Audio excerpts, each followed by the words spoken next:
We also, another thing that comes up under the credibility context is that what we see sometimes, and we understand completely that it's well-meaning, but sometimes we see declarations or documents prepared where in discussing the LGBTI issues, the representative will sometimes fall back on stereotypes, even if it doesn't necessarily apply to their client.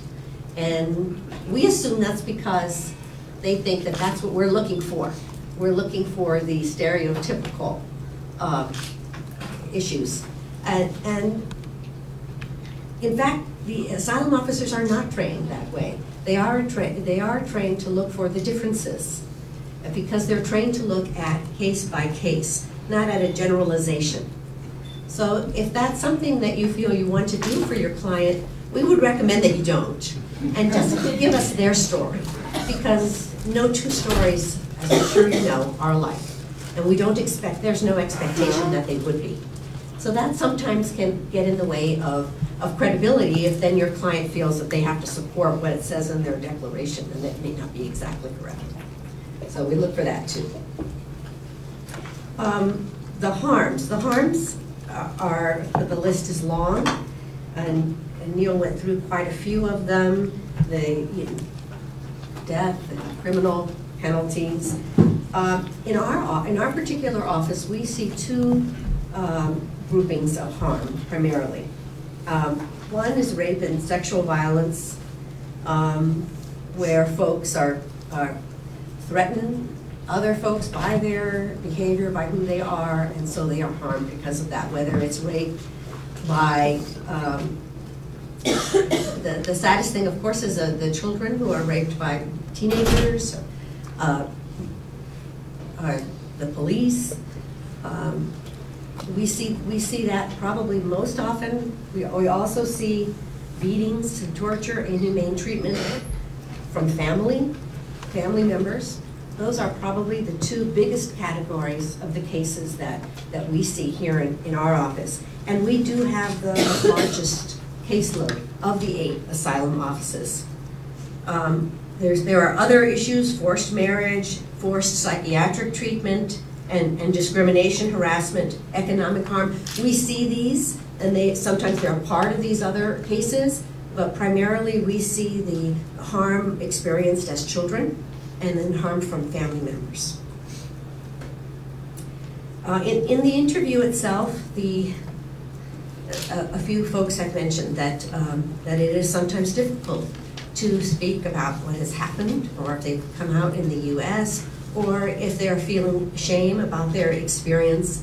And it is very difficult, and it is very traumatic. There is quite a bit of training that's given to the asylum officers.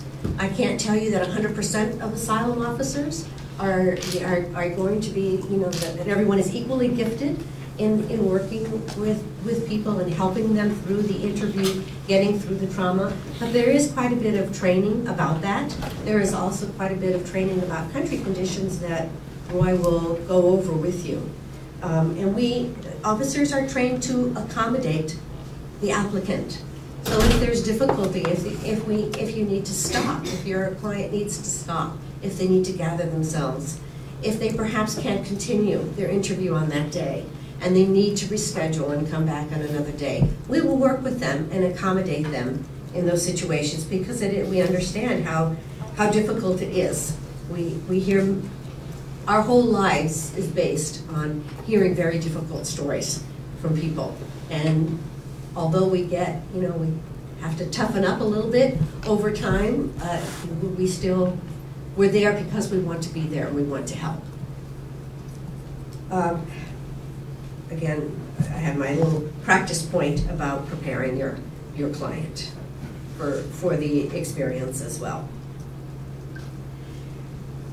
So in our own caseload at San Francisco, our caseload is a little over 3,000 cases a year, and 5 to 10% of those are the LGBT cases. The caseload is primarily a male caseload. I would say probably 90% male. And most of the majority of our cases come from Mexico. Of that grouping, probably about 70 to 80% are cases from Mexico. The other percentage comes from all over the globe. Latin America, of course, but also the Middle East, Asia. So we do see cases from just about everywhere, but the vast majority are the Mexican cases. I am open to questions if you have them before moving on to Roy's presentation, or if you want to wait until the end. I don't know how you want to do it. Yes? Can you talk about how you handle the issue of, well, couldn't they just go to Mexico City where it's not only okay to be gay, it's okay to get married? How do you deal with the regional disparities? Well, you know, that isn't really our consideration, because our information regarding country conditions is that there's no guarantee of anything like that for anyone, and especially in some of the folks that we see that just wouldn't have the wherewithal to do that, either economically or just from their experience because of what they've been through. So that isn't really something that we consider for the Mexican cases. Yes? I have a question about, in most cases, usually we're looking at persecution by the state or non-state actors.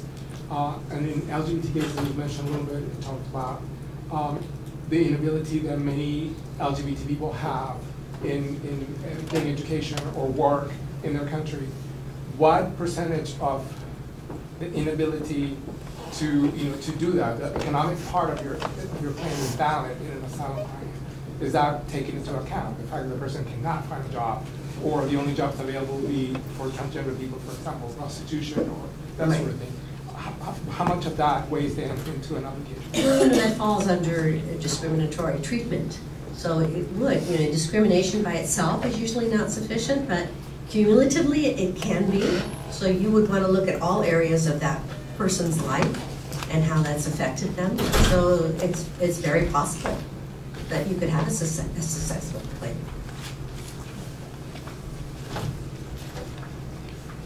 Okay, then I will turn it over to Roy.